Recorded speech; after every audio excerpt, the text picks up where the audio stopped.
Tonight, a warning to remain vigilant as the hot weather continues across much of our region, and the odious smell of Port Augusta's lake set to be cleaned up.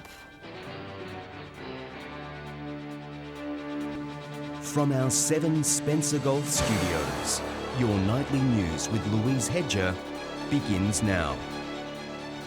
Good evening. We begin with some breaking news tonight, and police are believed to have found the body of missing Broken Hill woman Marilyn Grubb. It's understood she was found on a dirt road just off the Silver City Highway, 40 kilometres north of Broken Hill. Ms Grubb was reported missing on the 30th of December after leaving her rural property. It's believed she had left in a 2005 Holden station wagon. Numerous searches around Broken Hill spanning a distance of 20,000 square kilometres were conducted with no major information until late today. Police had only just launched a fresh appeal for information on her whereabouts.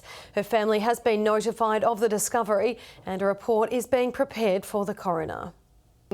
Experts are urging South Australians to remain vigilant after much of the state experienced yet another day of sustained heat. The warnings come a day after the mercury tipped 48.9 degrees in Port Augusta, its hottest day on record. After sweltering through Port Augusta's hottest day on record yesterday, residents were today bound for the nearest watering hole. I've been going swimming out in the Gulf there, mate. Bloody beautiful. Even our feathered friends were seeking refuge. We're having a swim and it's a good day. While some had the luxury of taking a dip, others were forced to work in the hot conditions. What Council has done is put a few initiatives out. We've actually amended our working time for outdoor groups, so they start early, finish early. South Australia was one of the hottest places on Earth yesterday, with some measurements tipping 52 degrees. But for much of this morning, it was a different story. A slight breeze brought cooler than expected temperatures across the region. The heat ramping up in the afternoon. Port Augusta is heading for a maximum temperature of 47 degrees today. Elsewhere in the region, Port Pirie 44 degrees, 43 degrees in Whyalla. And while conditions may not have the same sting as yesterday, health authorities are warning people to be wary of the effects of prolonged heat. People can get into health problems. Look after elderly, frail neighbours and relatives. It's very important to look after yourself, stay indoors if you can, make sure you're staying hydrated. The scorching conditions are expected to ease over the coming days, with temperatures on Friday and Saturday set to drop 15 degrees. But the relief may only be temporary. Unfortunately, we are looking at seeing temperatures climb once again in the early parts of next week. Garth Burley, 7 Spencer Golf News. Broken Hill Police is investigating the terrifying robbery of a local taxi driver, which occurred in the early hours of Sunday morning. Just after 4 o'clock, the 60-year-old driver picked up 2 passengers on Creedon Street when he was approached by a man armed with a knife. The thief made off with a small amount of cash. The driver wasn't injured. Police would like to speak to 2 men of Aboriginal Torres Strait Islander appearance who may be able to assist with inquiries. A quarterly report into Nearstar's Port Pirie lead smelter has found it was recently dangerously close to breaching its operating licence.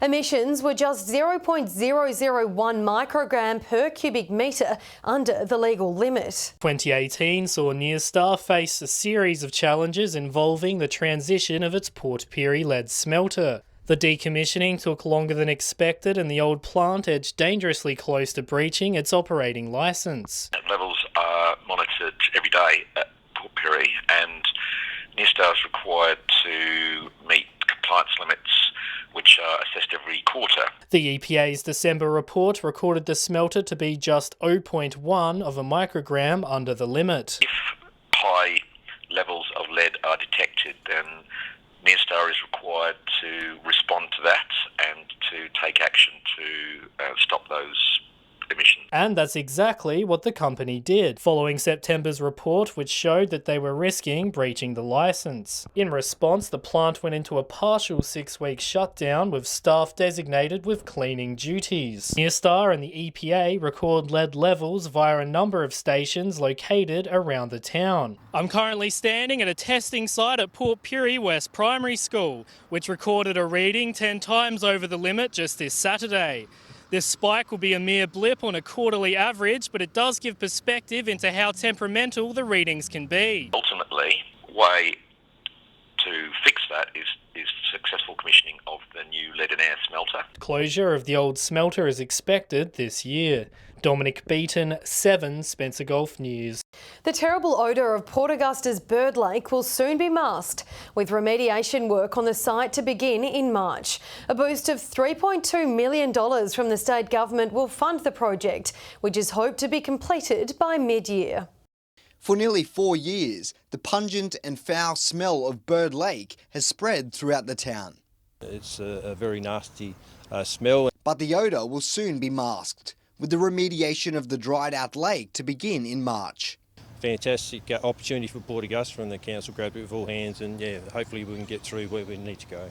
The project will be funded off the back of an election promise of $3.2 million from the Marshall Liberal government. The state government said that we would help council to do this because it's really what Port Augusta needed. The area was previously filled with surplus water from the old power station, but when it closed in 2015, the lake bed dried up, emitting the odour. Dirt from Flinders Power will be used to cover the site. The intention is to fill the edge of the lake approximately 6 metres from the edge with about 300-400 mil of soil. The council is also hopeful the recent surge in vegetation on the old power station site will mean arid plants will grow on the lake and reduce the dust risk.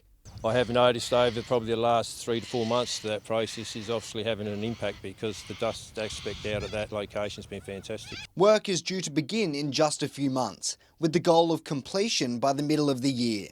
Garth Burley, 7 Spencer Gulf News. Stay with us, still to come tonight, a new chair helping Port Lincoln's disabled community enjoy the beach, and all the winners from the 2019 Port Lincoln Art Prize. Welcome back. People living with a disability in Port Lincoln are being given the chance to hit the beach and swim in the sea. New specialised beach matting welcomed, as well as a floating wheelchair to allow access for all. It's a feeling many of us take for granted. Splashing about in the sea for the first time in 9 years has filled Liz Healy with pure joy. It's just amazing, just liberating, just to be able to feel that freedom of being in the water, feeling the water lap around you. I forgot I was actually in a chair. But the trip to the water's edge came with plenty of nerves. Totally, my tummy was going round and round, and now I just feel complete elation, and I think I'll have a champagne when I go home. The $20,000 project was 2 years in the making. It was spearheaded by the Port Lincoln Red Cross, raising funds for the floating wheelchair and specialised matting. It almost takes my breath away because I didn't really know that it would happen.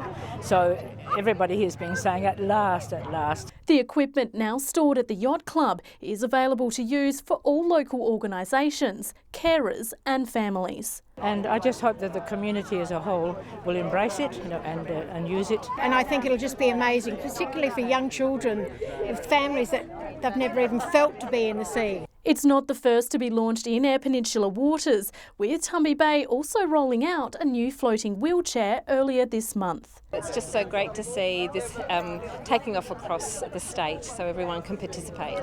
Casey Trelaw, 7 Spencer Gulf News.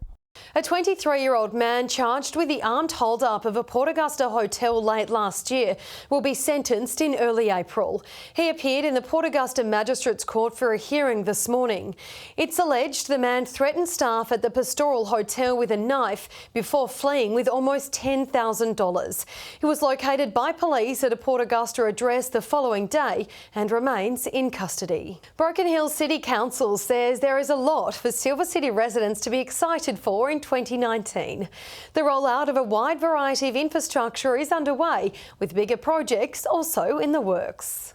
Broken Hill is getting some upgrades. Well, we're really looking forward to 2019. It's going to be a very exciting year. 2018 was an interesting year for council. Majority of it was spent going back to the drawing board on a number of projects. However, the back end of the year saw a number of ideas start to come together. A new pound is on its way, vital road reseals are in the works, and plans for a new library are being drawn up. We've engaged Neeson Murcutt Architects to do that process for us, a two-stage process around not only developing cultural cultural framework for the city and a cultural precinct for Argent Street, but then also the design and construction of a new library building at the rear of the Town Hall facade. Work on the Patton Street Park development is nearing completion. Smart Cities technology is close to being rolled out, and even tourists will soon see something new. The design competition for Welcome to Broken Hill signs closes on January 31st, and entries are pouring in. Really keen to not only know what the ideas of locals might be in terms of how those signs might look and feel, but also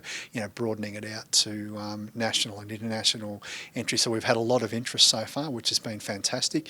We've got those behind us now, and we've got these projects that are going to roll out, and all's looking really good for the city in 2019. Patrick Reinke, 7 Spencer Gulf News. Summer on the Yorke Peninsula just got brighter thanks to the new exhibition, A Breath of Fresh Air, at the Munter Art Gallery. It's showcasing the works of local artist Julie Cheshire, who is also taking her brush off the canvas and putting it to use on some public spaces. A friend of mine, a fellow artist, came around and saw it and she said, "Oh, that's a breath of fresh air." And then she said, "Oh no, actually there's a lot of variations. Why don't you call it a breath of fresh air?" You'll see that Julie's exhibition is very colourful. And she makes great use of colour and design. She's a terrific designer. Parts of the retaining wall next to the old Willaru station will also be transformed into a vibrant historical depiction of the local harbour. The final piece will give a detailed panoramic view of the townscape from different periods of time. Whyalla Council is inviting residents to take part in its annual Australia Day celebrations next week. Mayor Claire McLaughlin says the day will be a chance to celebrate the best parts of our city and our nation. It's that time of year again where we come together to celebrate our great nation. Australia Day is fast approaching, and Whyalla Council is marking the occasion. It's Mayor Claire McLaughlin's first Australia Day since being elected, and she can't wait to be a part of it. Me personally, I believe that we should be reflecting on our community, celebrating as a whole, on spending time with our family. Adirang Gardens will host the event for a second successive year. There'll be a mixture of activities and local entertainment, featuring magician Mr. Charisma, along with Whyalla's own Emily Rawlings, and local heroes will be recognised through the Citizen of the Year awards. Award of recognition for a year's great work and often a lifetime's work for the Whyalla community, and for everyone that's nominated, they all deserve the praise. And in a special treat, a select bunch of residents will take the oath of citizenship on our National Day. It is a special day to receive your citizenship, and it just adds to the multicultural community that we have. Celebrating our National Day on January 26 is a controversial national issue, with some referring to it as Invasion Day. While Mayor McLaughlin notes a difference of opinion, she's hopeful the Whyalla community will unite. So let's make the most of what we've got. John Hunt, 7 Spencer Gulf News. The annual Port Lincoln Art Prize and exhibition has uncovered some exceptional local talent.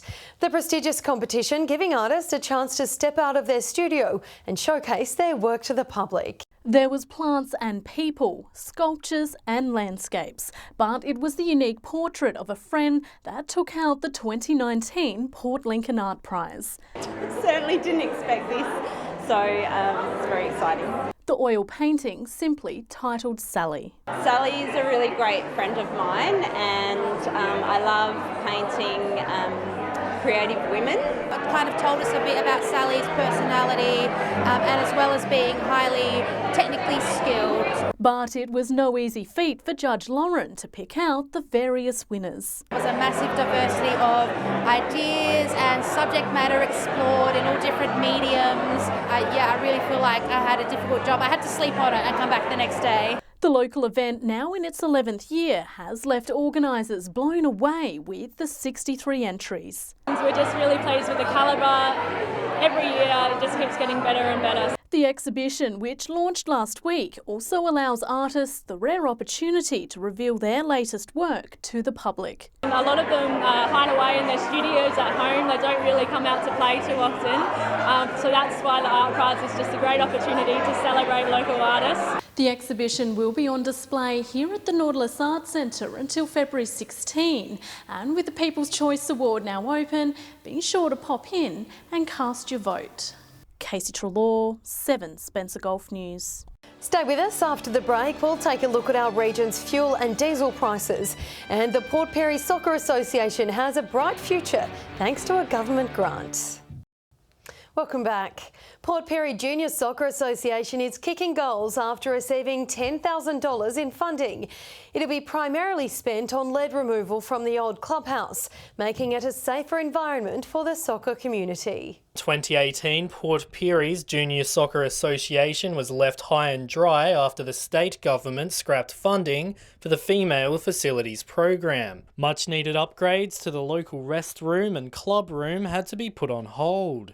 They pulled the Female Facilities Grant, and in doing so sort of left us in limbo. Fortunately for the town's young soccer fanatics, an alternative grant was found through the federal government that would secure the club room's future. The Stronger Communities grant, and $10,000 been awarded to the Port Pirie Soccer Association. The funding has been designated to resolve a contamination issue. The community club room is located inside of an old portable classroom, which contains elements of lead in its interior. Above the communal area, its ceiling fixtures have begun to fall out and the paint on the surrounding walls is peeling. It's certainly something that we're onto straight away.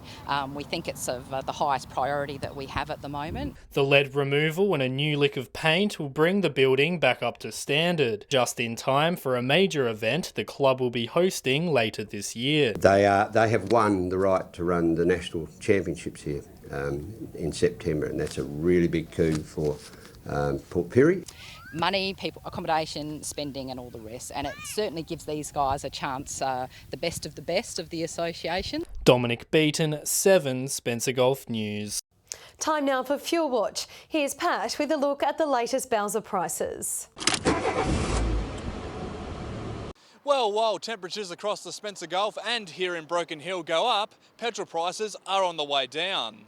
Starting with unleaded, and when we left the action in 2018, filling up was considerably pricey. Thankfully, the New Year period has brought some respite at the Bowser for all of us. In Port Lincoln, the price is now down to $1.30. Whyalla is on $1.32. After weeks and weeks of high prices, Port Augusta has seen its average price plummet over the break. A 20-cent drop has it at $1.27. Port Pirie is down by 4 cents to $1.25, but the cheapest in the Gulf goes to Kadina, which hovers in the low 120s. In Broken Hill, things are also good. We're down to around $1.38, while in Adelaide, things are very cheap. The price there is only $1.12. Turning over to diesel now, and down, prices are down. Port Lincoln has dropped to $1.41. Port Augusta is on $1.44. Whyalla is only on $1.49. The good times keep rolling in Port Pirie. The price there has gone down by 8 cents to average $1.36. Kadina is also around that mark.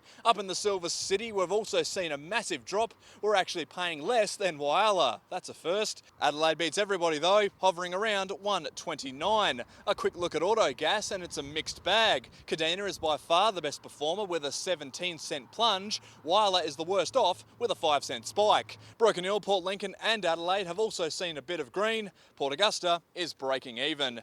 Now remember, these prices are the regional averages and they do not reflect any one particular outlet. And if you do find a spot that does sell unleaded, diesel or auto gas for cheaper, be sure to let us know on our Facebook page. Coming up after the break, we'll take a look at today's weather and the forecast for the coming days. Welcome back. Now time to take a look at what's happening in the weather. Here's Britt Aylan. Inching closer with the cool change due to come through on Friday. It was 47 at Port Augusta today, 45 at Broken Hill, 44 at Port Pirie, 43 at Whyalla and 30 at Port Lincoln. On the satellite, a broad trough of low pressure over the state, keeping us hot and dry. On the waters tomorrow, southeasterly winds tending southwesterly at up to 25 knots and swells to 1.5 metres.